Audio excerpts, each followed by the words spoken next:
जय श्री राम दोस्तों। YouTube channel tour with knowledge में मैं सुभाष सिंह आपका स्वागत करता हूं। आइए आज आपको लेकर चलता हूं अयोध्या और यहां के 3 स्थानों के बारे में आपको जानकारी दूंगा। अयोध्या घूमने हमारे जो भी पर्यटक जाते हैं उनमें अधिकांश पर्यटक जिन जगहों को देखते हैं उसके महत्व की जानकारी उन्हें ना होने के कारण उन जगहों को देखने का आनंद जो उन्हें मिलना चाहिए वो आनंद नहीं मिल पाता है। हमारे अधिकांश पर्यटक मित्र राम की पैड़ी अवश्य जाते हैं, तो आइए सबसे पहले चलते हैं राम की पैड़ी।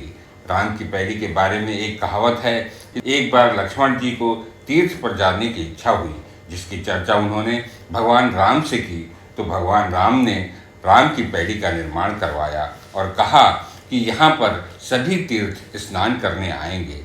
जिस जगह पर आज राम की पैड़ी स्थित है, पहले सरयू नदी उसी स्थान से बहती थी, किंतु समय के साथ साथ नदी की धारा बदल गई और आज वहाँ से थोड़ी दूरी पर बहती है।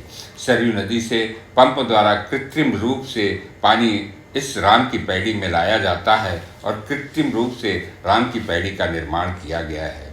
सरयू नदी में प्रायः तीर्थयात्रियों के डूबकर मौत हो जाती थी।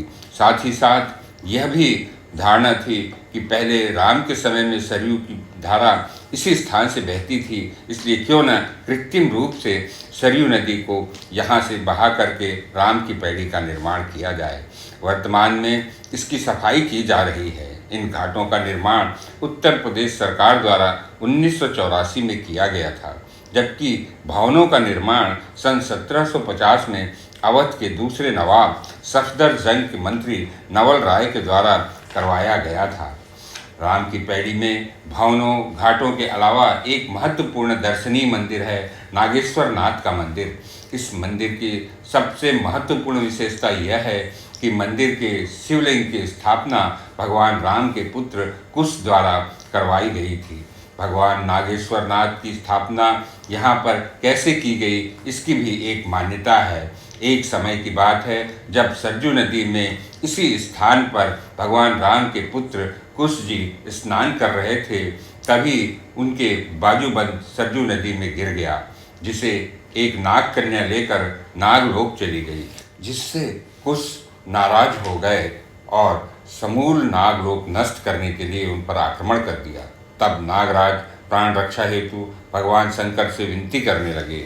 भगवान शंकर जी कुश को समझाए और नाग कन्या के साथ कुश का विवाह कर दिए। इसके बाद कुश जी ने भगवान शंकर से स्थान ग्रहण करने के लिए आग्रह किया। जिस स्थान पर भगवान शंकर प्रकट हुए उसी स्थान पर शिवलिंग की स्थापना की गई। हमारे अधिकांश श्रद्धालु राम की पैड़ी तक तो अवश्य जाते हैं, किंतु नागेश्वर नाथ मंदिर के महत्व की जानकारी न होने के कारण वे इस मंदिर में नहीं जाते। इसी कारण मंदिर की यह स्थिति हो गई है। दोस्तों, यदि आपको यह वीडियो ज्ञानवर्धक लगता है तो हमारे चैनल को सब्सक्राइब शेयर करते हुए नोटिफिकेशन बेल को ऑन कर लीजिएगा।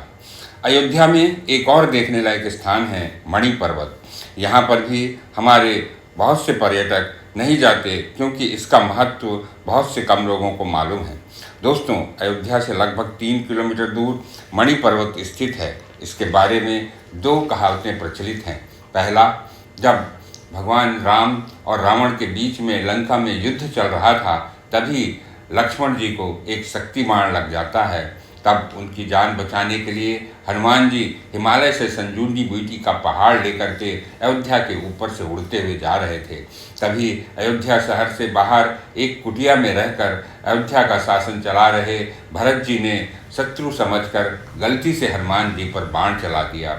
हनुमान जी पहाड़ के साथ ही नीचे गिर गए और बाद में भरत जी को अपनी गलती पर पछतावा भी हुआ।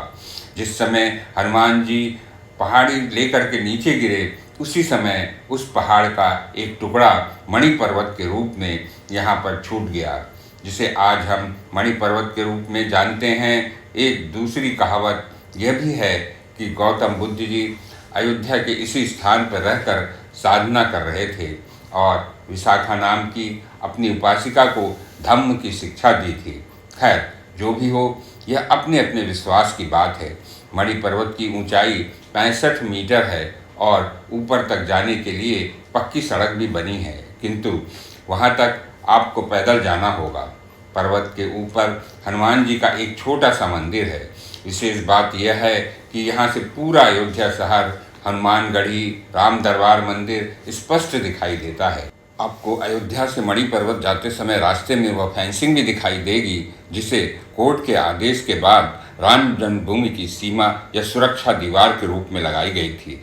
राम जन्मभूमि जैसे जैसे मंदिर निर्माण की प्रक्रिया आगे बढ़ रही है, वैसे वैसे फेंसिंग को भी हटाया जा रहा है। अयोध्या में एक और दर्शनीय स्थल है कार्यशाला।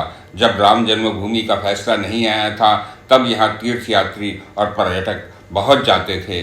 यह वह स्थान है जहाँ पर मंदिर निर्माण की उम्मीद में पत्थरों को तराश कर एकत्रित करके रखा जा रहा था। साथ ही यहाँ पर पूरे देश से विभिन्न भाषाओं में राम नाम लिख कर लाए गए ईंटों का भंडार भी रखा गया था। यहाँ पर कोठारी बंधुओं की तस्वीर भी लगाई गई है जिन्होंने राम जन्मभूमि आंदोलन में अपने प्राणों की आहुति दी थी। वह मार्ग जहाँ कोठारी बंधुओं को गोली लगी थी, जिसे शहीद मार्ग के नाम से जाना जाता है, वह भी एक दर्शनीय स्थल है।